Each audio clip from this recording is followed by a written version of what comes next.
género difícilmente vendible, como es el ensayo. Como editor sé que cuesta horrores, cuesta mucho trabajo vender un ensayo, pero por suerte parece que en el caso de Rafael la cosa no va a ser así, parece que se va a vender muy bien. De literatura y médicos considero que pertenece a, digamos, esa rara especie de libros que nacen de dos cosas. Una, de una biblioteca, y dos, de una vida.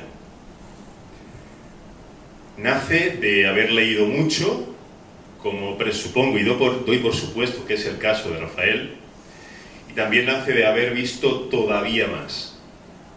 Nace de haber pasado por las páginas y por los cuerpos, por las novelas y por los quirófanos. Por esa frontera donde el ser humano deja de ser una idea y se convierte en alguien que espera, que teme, que pregunta y sobre todo que se entrega.